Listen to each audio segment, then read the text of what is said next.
Hi, I'm Jordan from Kettner Creative. In this video, I'm going to show you the correct way to wrap a cable at your event.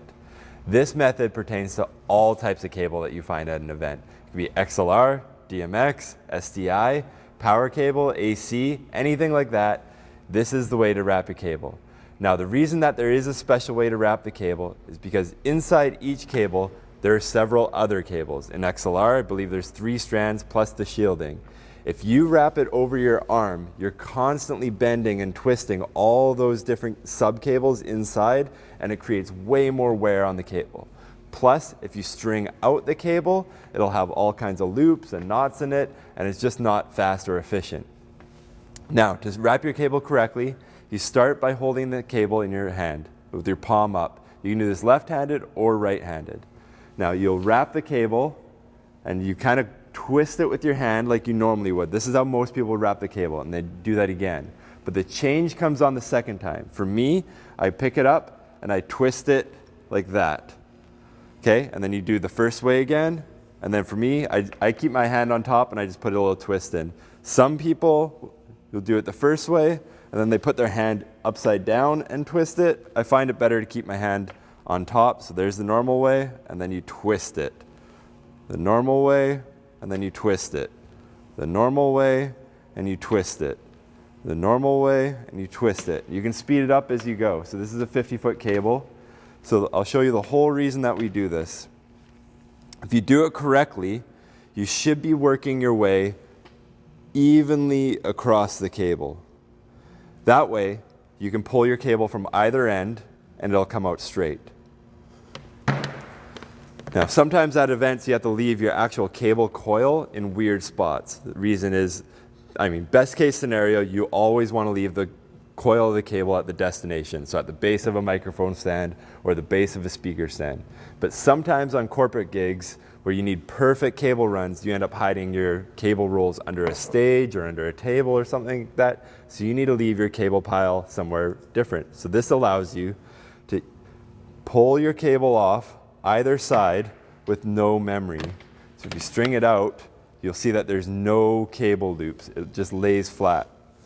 The true test of whether or not you rolled your cable correctly is if you can grab a 50-foot cable, hold one end of it, and throw the cable loom. Now that should unroll all from one side because we rolled it this way. Now I'll show you one way that drives me absolutely nuts when people roll it.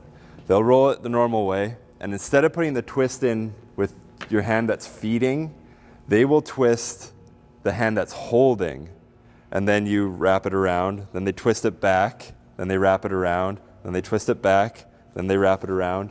So this does the job of keeping all that tension out of the cable so you're not damaging it, but when you go to pull the cable, it doesn't pull evenly until you drop the whole cable. With the way that I do it, so this is how fast you can do it. Oftentimes you're at an event, you'll wrap up to like 1,000, 2,000 feet of cable in a day sometimes. So you got to be pretty quick at it. But the way that I'm showing you, if you do it right, you get the same result where there's no tension in the cable, but you should be able to feed it off either end. That's the whole point. And when you lay it down, so say you hang the cable off, it should roll perfectly flat. That's the whole point. If you do it this way, you won't damage your cable. Your cable should last forever. We put a little Velcro tie on ours. Lots of guys have different methods. Now, some people insist on connecting the XLR connectors, or if it's BNC or anything that, I guess BNC doesn't made up, but XLR or DMX or anything like that, they insist on that. I generally don't bother. It just slows down the next guy that's going to use the cable, and it creates this weird thing where one end is pulled over. I like having it super clear, so when I pick up the cable, there's one cable on either side.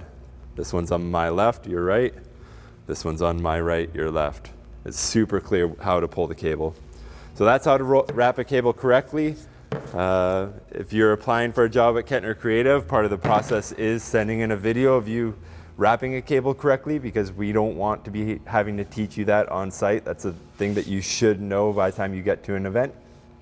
If you have any questions or comments on this video, please leave a comment in the comment section below. Thanks for watching.